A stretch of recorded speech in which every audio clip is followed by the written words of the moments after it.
जमाने में पाकिस्तान की टीम नीचे गिरते गिरते गिरते खड़ी होती थी और फिर टूर्नामेंट भी जीत जाती थी। उन्होंने कहा पाकिस्तान ने तब उस तरह की क्रिकेट खेली थी, भैया हम उनको हल्के में नहीं ले सकते। तो अब ये मत कहिए कि पाकिस्तान चूंकि यूएस से हार कर आया है तो वो इस मैच में कमजोर होकर आए। टाइगर्स हार ही नहीं मानते, हार गए लेकिन खड़े हो जाएंगे इस गंदी पिच पे। भाई ये तो सब जानते हैं कि ये पिच जो है ये स्कूल क्रिकेट के लायक नहीं है। आप उसमें वर्ल्ड कप खेल रहे हैं, लेकिन अगर कोई भी टीम डरेगी वो तो डरेगी कि अगर पहले बैटिंग करते हुए 3-4 विकेटें जल्दी जल्दी गिर गई तो फिर भाई साहब क्या होता है ना, रिकवरी मुश्किल हो जाती है।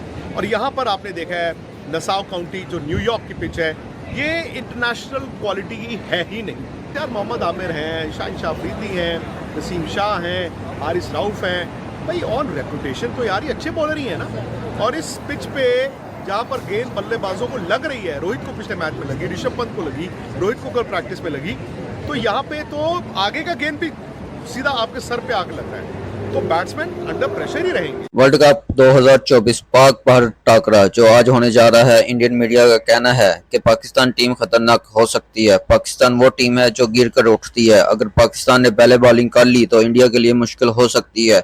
आइए देखते हैं इस हवाले से और क्या बात हो रही है। तो आज वो सुपर संडे है, दो टीमें कॉन्ट्रास्टिंग खेल खेल कर आ रही हैं। इंडिया जो पहला मैच जीत कर आया है और पहला मैच उसने आयरलैंड को हराया और बड़ा कन्विंसिंग तरीके से हराया। वहाँ पाकिस्तान पहला मैच उनका भी बड़ी कमज़ोर टीम यूएस के साथ था और पाकिस्तान फ्लॉप हो गया और यूएस से हार गया।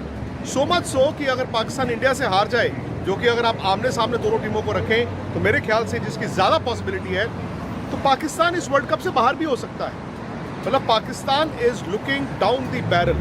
अब यहाँ से एक ज़माने में पाकिस्तान की टीम नीचे गिरते गिरते गिरते खड़ी होती थी और फिर टूर्नामेंट भी जीत जाती थी। मैं ज़्यादा दूर क्या बात करनी, आप पिछला जो वर्ल्ड T20 हुआ था ऑस्ट्रेलिया, उसी की बात करें। वहाँ पर भी ऐसा था, पाकिस्तान जिम्बाब्वे से हारा, टूर्नामेंट से बाहर हो रहा है और एक टीम को हरा दी, पाकिस्तान सेमीफाइनल और पाकिस्तान फाइनल खेला। यही बात आज रोहित शर्मा ने भी की। उन्होंने कहा पाकिस्तान ने तब उस तरह की क्रिकेट खेली थी, भैया हम उनको हल्के में नहीं ले सकते। तो अब ये मत कहिए कि पाकिस्तान चूंकि यूएस से हार कर आया है तो वो इस मैच में कमजोर होकर आया। उन्होंने कहा जी इट बी फुलिश, मूर्खता होगी अगर आप पाकिस्तान को हल्के में लें। वो बात सही है, लेकिन अब सवाल ये है यार कि पाकिस्तान क्या वो पाकिस्तान है? क्या बाबर आजम वो बाबर आजम है? क्या उनकी बॉलिंग वो बॉलिंग है कि जो रिस्पॉन्ड कर सकती है, जिसको हम कहते थे कॉर्नर टाइगर्स, हार ही नहीं मानते, हार गए लेकिन खड़े हो जाएंगे। और पाकिस्तान की टीम में आपको बताऊं, बॉडी लैंग्वेज जो प्रैक्टिस में देखा या इस टूर्नामेंट में या इससे पहले वो जो हार कर आए, यार उनकी बॉडी लैंग्वेज ना कहीं ये बताती है कि उस टीम में ग्रुप्स हैं। उस टीम को अगर आप ध्यान से देखें तो ये लगता है कि वो टीम ना खेमों में बटी हुई है, वो ग्रुप्स में बटी हुई है। और शायद बाबर ने ना अपने ऊपर बहुत ज़्यादा प्रेशर भी बना लिया है, एज बैट्समैन भी बना लिया है और अगर आप देखें तो शायद एज कप्तान भी बना लिया है। तो ये सारी बातें हैं, कहते हैं ना वेरिएबल्स जो है वो जब आप एक मैच में आते हैं तो वो लेकर आते हैं, बॉडी लैंग्वेज लेकर आते हैं, कॉन्फिडेंस लेकर आते हैं। तो फिलहाल अगर मैं ये कहूँ कि पाकिस्तान ना वो बॉडी लैंग्वेज लेकर आया है ना वो कॉन्फिडेंस लेकर आया है तो वो गलत नहीं होगा। इनफैक्ट इंडिया को भी अगर आप देखें T20 वर्ल्ड कप में इंडिया कभी हालिया फेवरेट टीम नहीं थी, क्योंकि हम जानते हैं कि कुछ ऐसी टीमें हैं जो T20 बड़ा ज़बरदस्त खेलती हैं और शायद इंडिया ना वो एक लेवल नीचे था। बट यहाँ पर क्या हुआ है, कंडीशंस इतनी मैं कहूँगा कि डिफरेंट हैं कि ये लॉटरी बन जाता है। और यहाँ पर शायद इंडिया को सुपर 8 में जाना तो दिक्कत नहीं होगी, क्योंकि अमेरिका के मैचेस मैंने पहले भी बताए थे, including the India Pakistan match, वो इंडिया के लिए नूरा कुश्ती है। बिकॉज आप सुपर 8 में जैसे ही जाएंगे आपको अपने मैचेस खेलने हैं वेस्ट इंडीज़ में, और चूंकि वहाँ पर आप देख रहे हैं ना स्लोइश विकेटें हैं, वो इंडिया को गेम में वापस लेकर आते हैं। क्योंकि शायद वो 200 रन वाले मैच ज़्यादा नहीं होंगे, कभी कभी वहाँ पर आप 150 160 भी बनाएंगे तो आप मैच जीत सकते हैं। और इंडिया के पास वो गेंदबाज हैं। अमेरिका में फास्ट बॉलर्स और कैरेबियन पिचेस पे स्पिनर्स, ये मुझे लगता है कि इंडिया की रणनीति रहेगी। और सवाल आ जाता है कि पाकिस्तान के लिए बेस्ट केस सिनारियो इस मैच में क्या है, वो है इस गंदी पिच पे। भाई ये तो सब जानते हैं कि ये पिच जो है ये स्कूल क्रिकेट के लायक नहीं है। आप उसमें वर्ल्ड कप खेल रहे हैं, लेकिन अगर कोई भी टीम डरेगी वो तो डरेगी कि अगर पहले बैटिंग करते हुए 3-4 विकेटें जल्दी जल्दी गिर गई तो फिर भाई साहब क्या होता है ना, रिकवरी मुश्किल हो जाती है। और यहाँ पर आपने देखा है नसाउ काउंटी जो न्यूयॉर्क की पिच है, ये इंटरनेशनल क्वालिटी की है ही नहीं। आउटफील्ड ऐसी है कि यार चौका नहीं लग सकता, ठीक है, ग्राउंड थोड़ी बड़ी है तो छक्का मारना मुश्किल है। यहाँ पर आपकी फिटनेस टेस्ट होती है, जो रोहित ने बोला, यहाँ आपकी फील्डिंग टेस्ट होती है, जहाँ पर पाकिस्तान काफ़ी पीछे ऑलरेडी है। अब देखें ना, यूएस से हार गया। अब बात हारने की नहीं है कि एक यूएस से हार गया, उससे पहले इंग्लैंड में भी हार के आए हैं, उससे पहले आयरलैंड में भी हार के आए हैं। तो वो टीम ना कहीं T20 में फिसड्डी होती जा रही है, in spite of the fact कि उनकी फास्ट बॉलिंग बुरी नहीं है।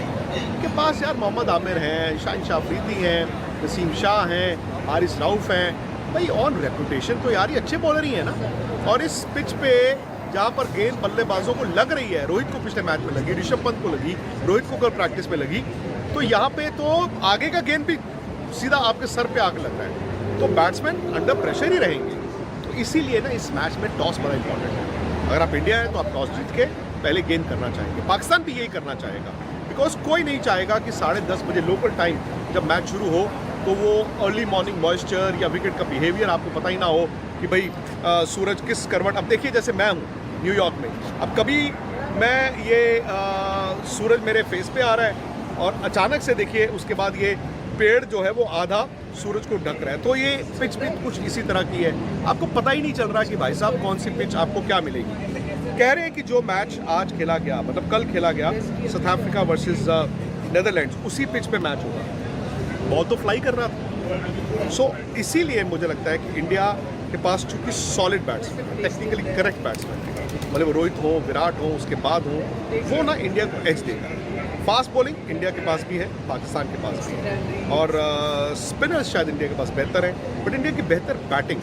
अब बैटिंग ही पाकिस्तान के पास एक मौका है इंडिया की दीवार तोड़ने के लिए, और बैटिंग ही मेरा मानना है इंडिया के पास मौका है पाकिस्तान को हटाने के लिए। यानी कि इंडिया की जो बैटिंग है ना कहीं 20 ओवर की बैटिंग पर ही निर्भर करेगा कि इस मैच में नतीजा क्या होता है। शायद ये 200 रन वाली पिचेस नहीं है, सब जानते हैं। वैसे भी यार चौके छक्के जब कम हो जाए तो रन कम हो ही जाते हैं। फिर बैट्समैन के पास स्कोरिंग अपॉर्चुनिटीज़ क्या है?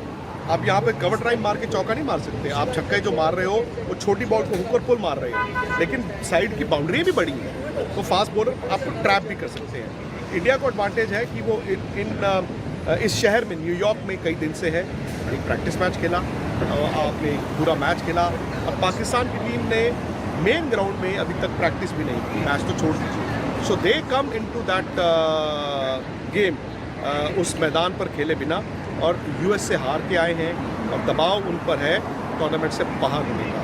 बस जैसे रोहित ने कहा ना, ये T20 है, ये 2-2 ओवर, एक ओवर, कभी 2 ओवर ख़राब हो जाते हैं, 2 ओवर में आपकी 2 विकेटें गिर गई, भाई साहब मैच में आप पीछे रह जाते हैं। तो इंडिया अगर नॉर्मल क्रिकेट खेलता है तो India big favourites.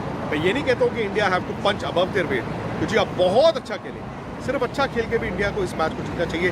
But since ये इंडिया पाकिस्तान का मैच है और एक ऐसे मैदान पर, ऐसी पिच पर है जहाँ पर कुछ नहीं कहा जा सकता, तो बस वही है कि नज़र हटी दुर्घटना घटी ना हो।